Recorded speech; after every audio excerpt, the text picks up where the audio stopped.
Hi friends, non veg తినే వాళ్ళకి non veg తర్వాత ఎక్కువ ఇష్టమైంది పన్నీర్. అదే వెజిటేరియన్ వాళ్ళకి పన్నీర్ చూస్తే ఇంకా పండగే. అలాంటి టేస్టీ హోటల్ స్టైల్ పన్నీర్ని ఇంట్లోనే ఎలా చేసుకోవాలో చూద్దామా.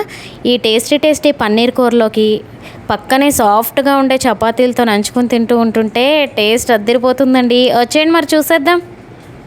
నా ఛానల్కి మీ అందరికీ స్వాగతం. యూట్యూబ్ కుటుంబ సభ్యులందరికీ నమస్తే. నేను ఈరోజు మీ ముందుకు వచ్చా కొత్త వీడియోతో.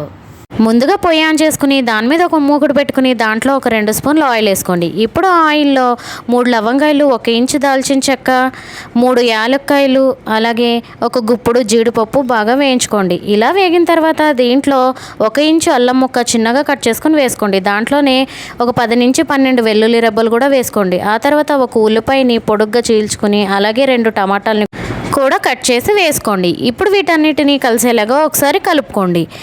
ఇలా కలుపుకున్న తర్వాత ఇది మగ్గడానికి కొంచెం టైం పడుతుంది కాబట్టి దీంట్లో 1 కప్పు నీళ్లు పోసి దీన్ని మగ్గబెట్టుకోండి. ఇది మగ్గేలోపు మనకి ఇంకొక పని ఉంది, అదేంటో చూద్దామా.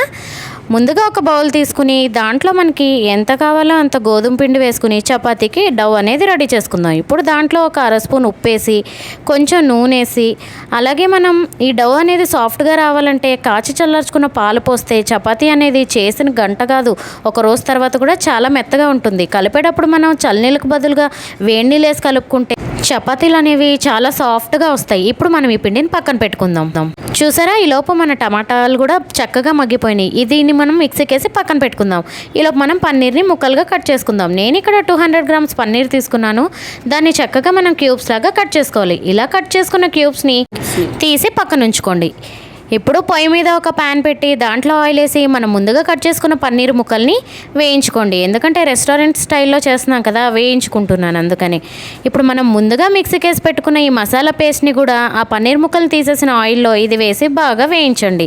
కొంచెం ఆయిల్ పైకి వచ్చేంత వరకు బాగా వేయించిన తర్వాత దీంట్లో 1 స్పూన్ కారం, 1 స్పూన్ ఉప్పు, అలాగే 1/2 స్పూన్ పసుపు వేసి బాగా కలపండి. ఇప్పుడు దీంట్లో 1 స్పూన్ జీలకర్ర పొడి, 1/2 స్పూన్ ధనియాల పొడి వేసి కలపండి. ఇలా కలిపి కొంచెం మగ్గిన తర్వాత మనం దీనికి గ్రేవీకి సరిపడా నీళ్ళు అనేది పోసుకోవాలి. నేను ఇక్కడ 1 కప్పు వాటర్ అనేది యూస్ చేస్తున్నాను. మీకు తగినట్టుగా మీరు దీంట్లో యాడ్ చేసుకోవచ్చు.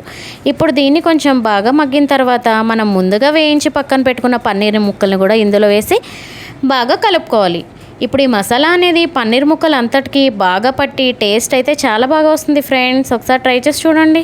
ఇలా చేసుకుని పైన కసూరి మెత్తి వేసుకుంటే మన పన్నీర్ కూర అనేది రెడీ అయిపోతుంది. ఇప్పుడు చపాతీ చేసుకుందామా. ముందుగా మనం కలిపి పెట్టుకున్న పిండిని మళ్ళీ ఒకసారి బాగా కలుపుకొని మనం ఉండలు అనేది చేసుకోవాలి. ఉండలు చేసుకున్న తర్వాత చపాతీ పీట తీసుకుని ఇప్పుడు మనం గుండ్రంగా చపాతీ అనేది చేసుకోవాలి. మన చపాతీ రెడీ అయిపోయిన తర్వాత ఈలోపు పొయ్యి మీద ఒక ప్యాన్ పెట్టుకుని మనం ఈ చపాతీని సన్నని సగ మీద 2 వైపులా కాల్చుకోవాలి. మనం దీనికి నూనెన్న వాడచ్చు, నెయ్యి అలా లేకపోతే బటర్, మీకు ఇష్టం వచ్చింది ఏదైనా వాడుకొని మనం ఈ చపాతీని 2 వైపులా కాల్చుకొని తీసి పక్కన ప్లేట్లో పెట్టుకోండి. ఇలా కాల్చుకున్న చపాతీని ప్లేట్లో పెట్టుకున్న తర్వాత పన్నీర్ కూరతో సర్వ్ చేసుకుని తింటే ఉంటుంది ఫ్రెండ్స్. ఉండదు ఫ్రెండ్స్, ఎందుకంటే మనం తినేస్తాం కదా. ఇంత టేస్టీ ఫుడ్ కళ్ళ ముందుంటే ఎవరన్నా ఆగగలమా?